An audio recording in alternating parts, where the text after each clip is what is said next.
And now is the time we expected. We finally are about to screen Elvira Notari, Beyond Silence. Just 2 words. It's a film that we cherish. It's a film that we have participated in the conception, gestation, delivery, and everything else. Isaak, Mila, and Valerio are people with whom we work, I can say, on a daily basis. They're responsible also for some of our contents, but then they do the really serious things, producing feature-length films. And this is their 3rd feature-length documentary. And I'm not going to say anything about the film. I've seen it already in Venice, in Mantova, and in New York at Film Forum, but this is the best venue to see it. And I would like to ask Antonella Di Nocera, who is the producer of Elvira Notari, Beyond Silence, Isaak Liptzin and Mila Tenaglia to come here meet me on the stage. Yes, yes.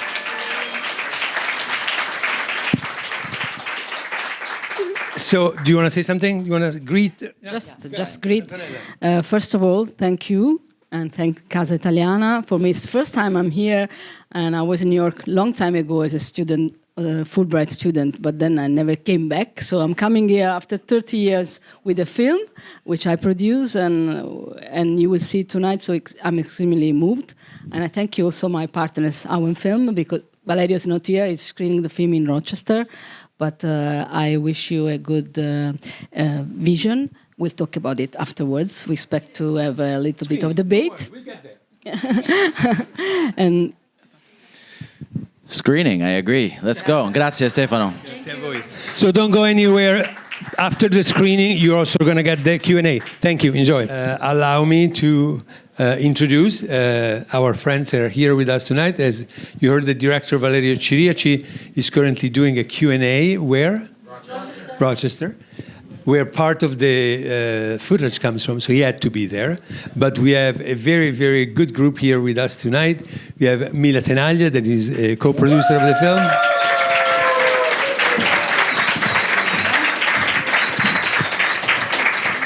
Isaak Liptzin, who is the cinematographer, director of photography.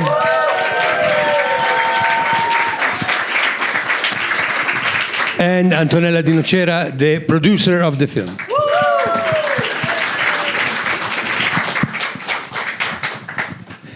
What a marathon. We'll keep it short. We'll keep it short for you all. But this is really a Q&A. I have 2,000 questions. I've asked many of them because I said we participated in the making of the film and did several steps. But this is for you. For you, the questions you have, you ask the question and then we'll decide who answers. Don't be shy. break the ice. Well, I start. I have to. You break the ice. Yeah. So one thing is that we had, I think this evening worked out really well. The brilliant lecture of Giuliana Bruno first, and then the film. They're really complementary.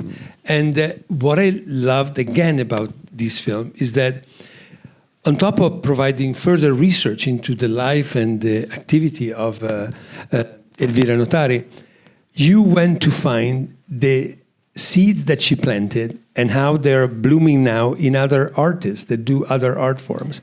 The photographer, the artist that does, the writer, the artist that does embroidery with women victims of domestic violence, the musicians. So really, in all these different art forms, there is Elvira, and Elvira was present.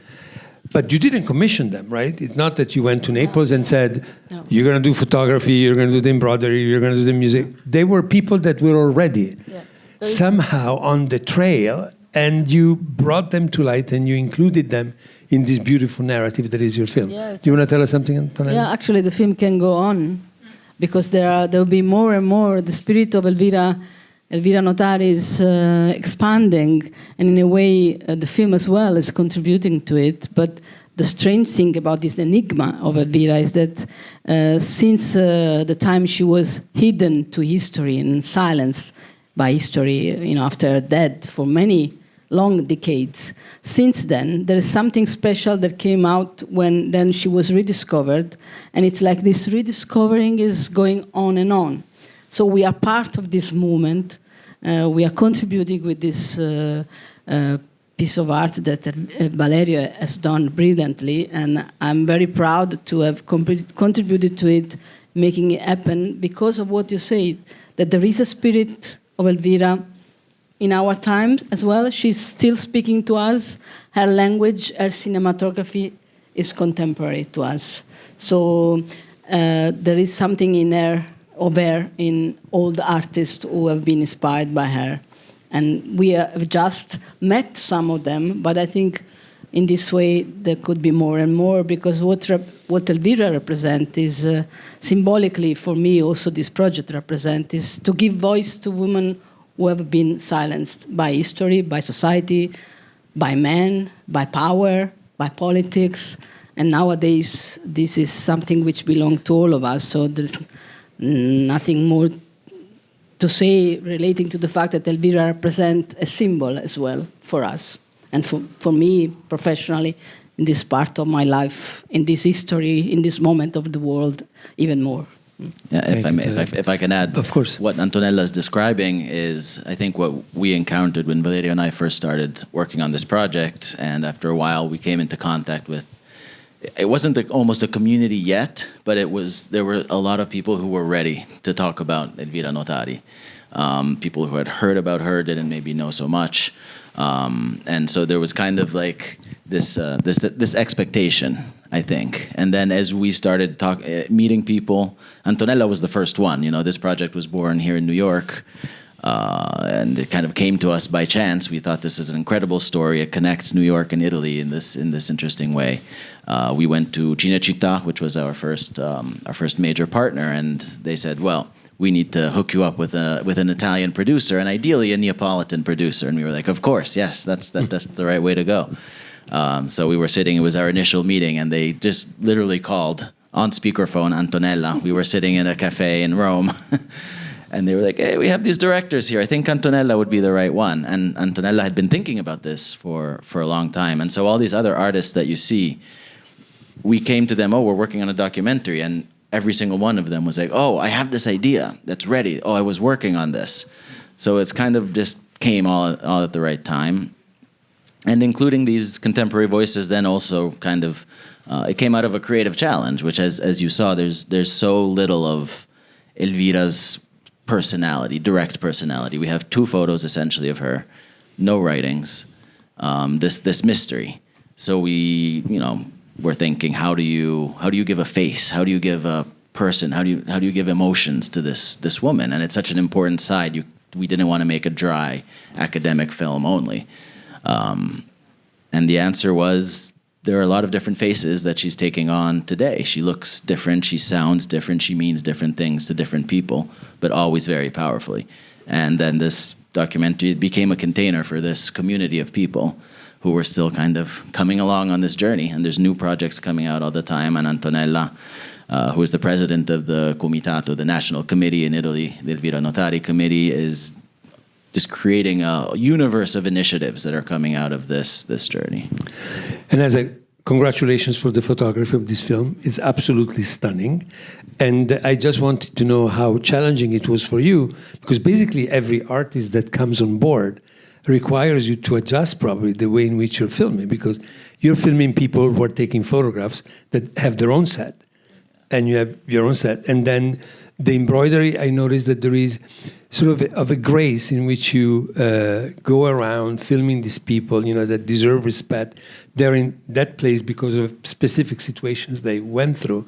So basically every one of these different artists was shot in a different way. And I'm wondering how you went about, how did you decide the way in which you would film that is different for each of them? Yeah, I think it was... In less than in other projects, there was very little planning with the cinematography. I think we were very busy. We had a lot of stuff going on, trying to figure out the logistics and just creating the film. That I think I didn't really dwell much on how I was going to shoot anything until we arrived on set and suddenly it was happening. So I think maybe again you're seeing that sort of flexibility of having to jump into these situations and try to capture what the actual emotions of the moment were. So when it came to the women's laboratory with the embroidery, felt like a situation that required a certain level of distance at first, and then slowly moving into these women's stories and into the details of the hands and into the details of the work. Whereas the photo shoot, that was a blessing for us, and Antonella did a lot of work to make that happen, because it allowed us to have what essentially functions as historical reenactments. What happened to that project? What is it? A book? Is it a fotoromanzo? How is it now? Do we know? There's gonna be an exhibition of the pictures. Yeah.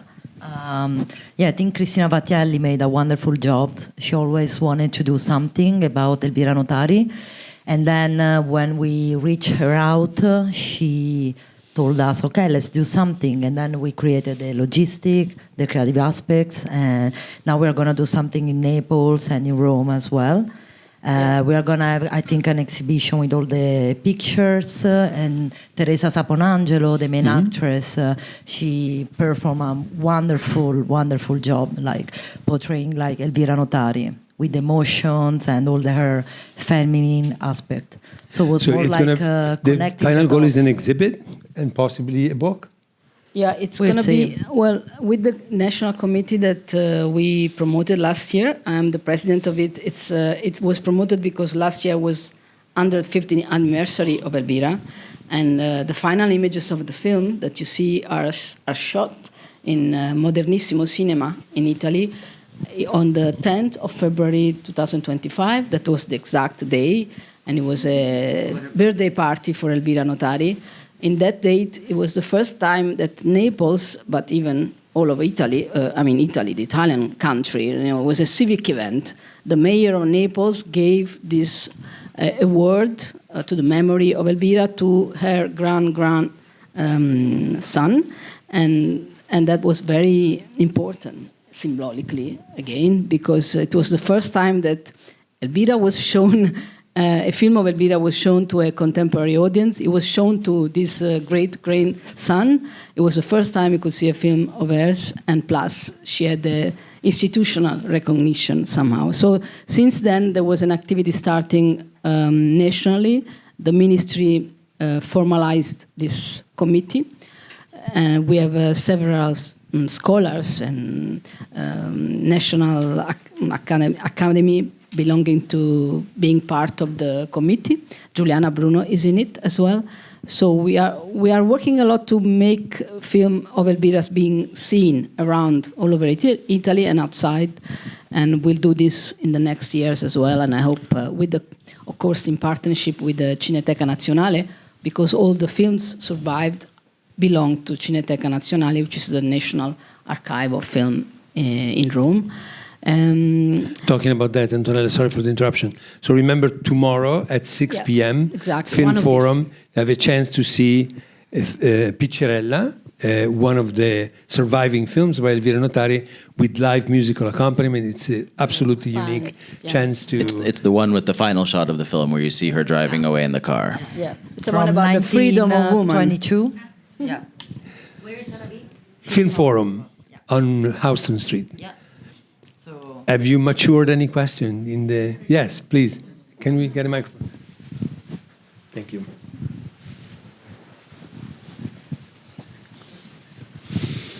I was just curious. How did the fans of Elvira?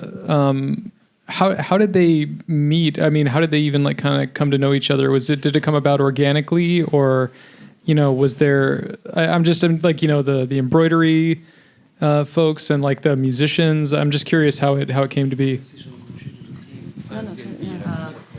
I think, I think we made it up. Exactly. Antonella Research. said we didn't research. sponsor these projects, but there is something that happens when you make this kind of documentary where you go asking around to everybody what they're doing about it, and then you create those connections. Well, when you of course, research a lot, also. There is a research of connections, and then the connection come alive and come together at one point. It's something miraculous. I can say one thing which is really miraculous of it. The embroidery workshop is in Ponticelli, is the district in the eastern part of Napoli, known for many not nice things, generally speaking, but it's It's the district where I was born and I grew up and do a lot of activities in cultural activities. And that workshop is made by women of the place. So we moved, we said we got to know the artist who is from Milan, a fantastic girl, as you can see, Francesca Consonni, who had done this workshop with black woman in Milan. About Elvira Notari, she already did it something. Yeah, she had done it 2 years before.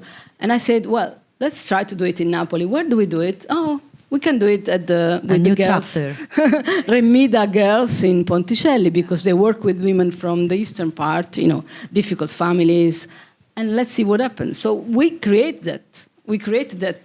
And then the flame came out. But it's something that you have to innescare, as you say that.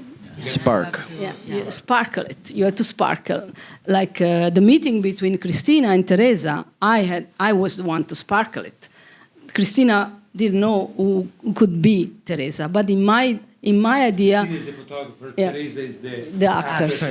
In my idea, Teresa has always been Elvira. If I had to imagine a fiction film with for Elvira, I would imagine Teresa. So they got each other. I made them unveiling your role, Antonella, that you're not only the producer of the film, but you're also the producer of the embroidery workshop, and somehow also the producer of the photo shoot. But that's what a producer does: create connections, and you did that wonderfully. Yeah. Other questions?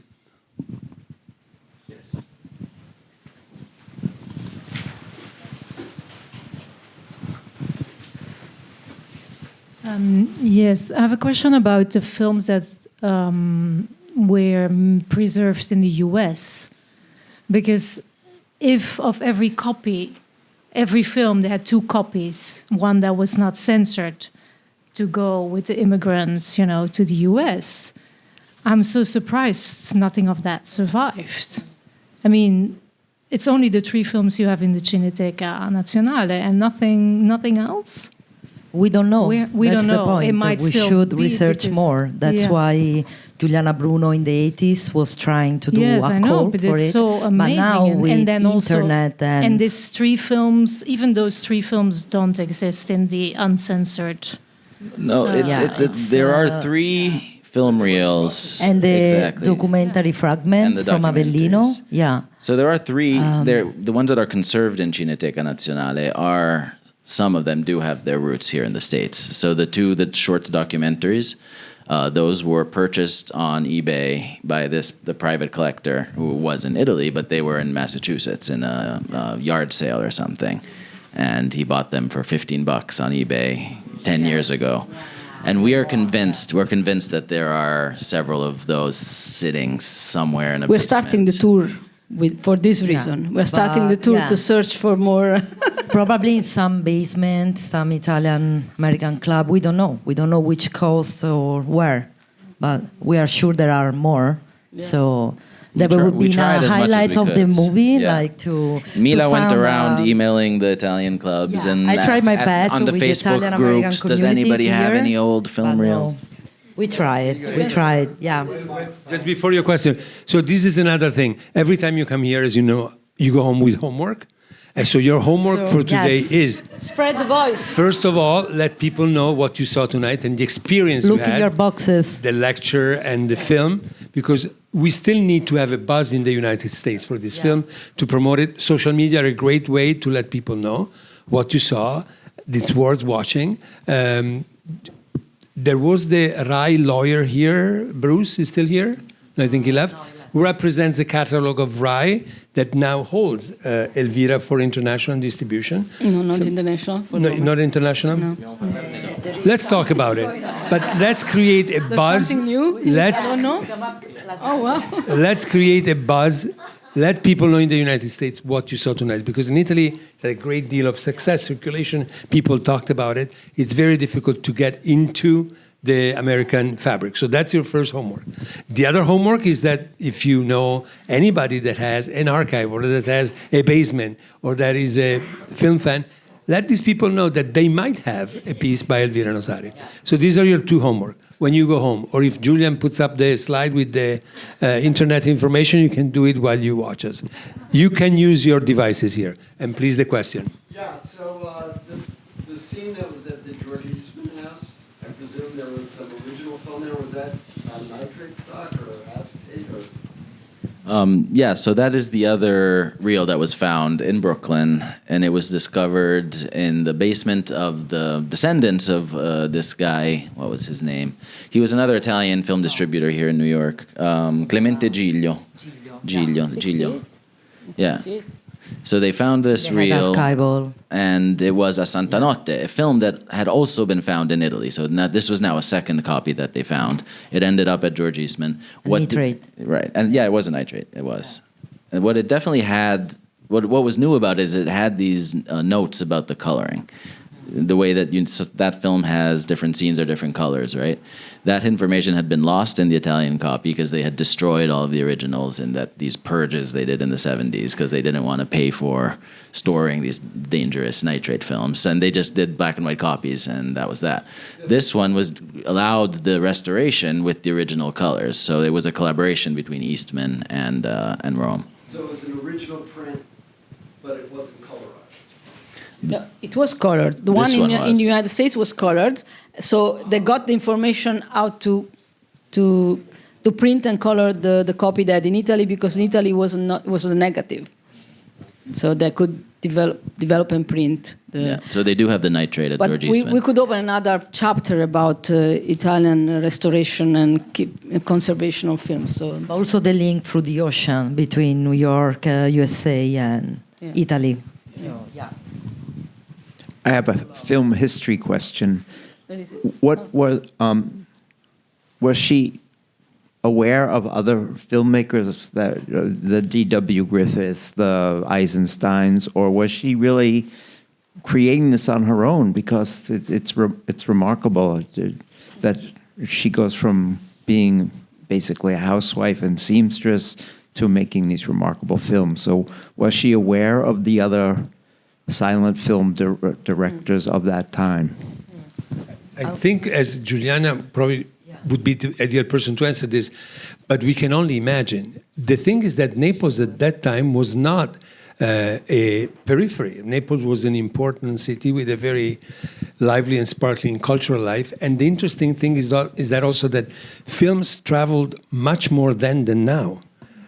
Because of silent films didn't need to be dubbed or subtitles, and intertitles are relatively easy to replace with different languages. So I don't know exactly whether the Griffith arrived in Naples or not, but films circulated. We have to understand that it's, and much more than they do now, actually. So that's what we know. And you heard also about the 26 theaters in New York that played Italian films, 26. One of them was 2 blocks from here. So the fact is that these things moved around, they went around, but I don't think we know exactly what she saw. I think your question is very interesting, and I think it's part of the enigma, because Neapolitan factory of cinema at that time was very active. There were a lot of productions in some way, all men. Of course, no woman was making films. That's one important major thing, of course. But there were many activities in photography and filmmaking in Napoli, which were different from the ones happening in the north of Italy, in Torino or Milan. They had studios, with big lights and more on the model of the epic films. And while Neapolitan filmmaking was very much made in the streets. And Elvira was the one making the difference, because she added something regarding the way she could film the images, the photography itself, the sensuality in these characters, the women at the center of the stories. The drama was coming from songs. The drama was coming from other books, romance. So I don't know whether she knew Griffith or other. I don't think. I have the feeling she didn't. But I have the feeling that she instead was so much into her own reality that she could make the best out of that way of feeling it, and somehow give other people this sense, the sense of the reality of her time. She was a woman of her time, but ahead of her time as well. Yes? One thing that struck me was If you can wait for the microphone just 1 second, we are recording. One thing that struck me was the quality of the acting. Silent films, American silent films are sort of overacted. I mean, yes, that's melodramatic. Notari's stuff is melodramatic, but not somehow the acting is of such a high quality. And to think that she had the school, and so many of those people are her own family.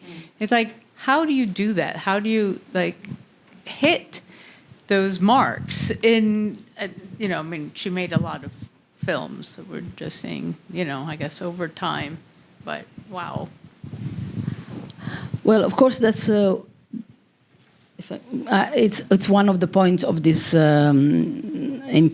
fact that she, apart from the dramatic school she founded, there is something in the character of Neapolitan way of gesturing, like I do, in a way, or anyway, being part of an history of performance which comes from the past, because in those days, in those years, there was soon after or soon later, there was Scarpetta, Petito, the big drama actors, theater actors. There was a great tradition of theater acting in Napoli, in the south of Italy. So the fact that the natural acting of these family members or people from the streets, it was a natural acting. That's a different, as you mentioned. The difference was that they were natural. They were not only... Correct me if I'm wrong, but the theater companies in Naples also were family-based. The Scarpetta, Edoardo, they were all related. Some were natural children, natural sons, rather than coming from the official bloodline. But there was this tradition that the theater company was basically a family company, and then they would incorporate other people, normally getting married to them, and their sons and grandsons and daughters and granddaughters would be the future generation. There is something natural about acting in the Neapolitan way of being. I don't know. But it's because they're playing characters that they meet in their life. We're playing all the series. Nowadays, for example, there are happening, 10 series. They're all shot in Napoli. Yeah. They're all shot in Napoli because there is something about the easy. It's easy to get people being actors naturally. But because they're also playing out their real lives in a way that, again, this kind of anticipating of neorealism. It's so many of the other big films at that time, and even now, are these epics with historical. It's the Renaissance or it's ancient Rome and that kind of thing. And these were these street stories, and I think a lot of the characters, I have to imagine, are based off very real people in Elvira Notari's life or network, right? And I think it gives that ease of entry, I think, for non-professional actors to suddenly become professional actors in that context, and they seem credible. One more question. Sarah. Have you seen all of the remaining films, and which one or which ones are your favorites? Like in the filmography of her films, and there are only 3, right? The long metrage, the features are only 3. It's Epicurella, the one we're showing tomorrow, Santa Notte, the one that the musician play, the 5-people group ensemble. And there is a copy of it at MoMA, right? Santa Notte? Santa Notte, no, was screened at MoMA. It was screened at MoMA some time ago. MoMA, no, I don't have a copy. And then there's Fantasie Surdate, which is a mediometrage. And then there are some fragments. And most recently, the 2 documentaries, which for me are real jewels, because she was able to make people act naturally, but she was also able to shoot the reality. And it's something very, very contemporary. As I repeat, I said it the other night as well, new artists in Neapolitan field as well, like Pietro Marcello. He has done Martin Eden, I don't know if you've seen it. This film in which he used images from reality together with fiction, of course. Elvira was doing it in 1922. In the film Epicurella, there are scenes from the feast of Piazza del Carmine with the fireworks. Some scenes are also in our film. And she mixed it with the lady going to the feast, and that's acting, but the feast is real. The big lunch with the poor people in the square, that's real. She shot it. She keep it apart. Then she used it to edit. So it's very, very modern. And she was doing it 100 years ago. I don't want to seem too enthusiastic, but I really think that Elvira was a great filmmaker. She was a great filmmaker. Edit like she was editing. It's absolutely new, putting together real images and from real life. Sarah's question, do you have a favorite between these three? I keep talking too much. They made me drink wine. My favorite is Santa Notte, of course. Santa Notte is The Holy Night. My favorite. Yeah, I think the Holy Night too, and the fragment of documentaries. But the Holy Night because it's talking about the feminicides and how that woman was really struggling and fighting for her life. So I think it's very contemporary in a way. And then the documentaries and the fragments are really speaking themselves. So I think it was very powerful. Yeah. I think I'll say a piccerella, so I can convince you to come to see it tomorrow. I think it has, to me, it has some of the best cinematography. I like this. It's shot around the city a lot more than a Santa Notte. A Santa Notte takes place in these two rooms. A piccerella is really on the lungomare, which you really recognize this part of Naples that looks very similar today. So you should see that. It's true though, the fragments, what we have these sort of smattering of very short, sometimes just a shot or a few shots from these lost films, and they're incredible. You see this whole universe of different kind of filmmaking that Elvira was doing. Some of it is incredibly dreamlike, and you see it a little bit there when you have the double exposures. It's much more experimental. So there's this whole world of her filmmaking that we will never fully see. One of the things, actually going back to the question about what was she seeing American films, there is that one fragment where you see the sort of the jazz girl sitting on the drum. It says hop hop or something in English on it. So they're seeing something American coming into Naples in the early 20s. We don't know. And how they color the fireworks as well. That was a beautiful. You never know. Scorsese. Antonella said that maybe Elvira in some American filmmakers. Italian-American filmmaking. And I'm glad there are still questions that need to be answered. We're not going to do it tonight. It's 9:30. We did 3 hours and a half on Elvira. We are not bored. We are still very excited. You have your homework. Thank you so much for being with us. Thank you to Antonella Di Nocera, the producer, Isaak Liptzin, cinematographer, Mila Tenaglia, co-producer. Thank you.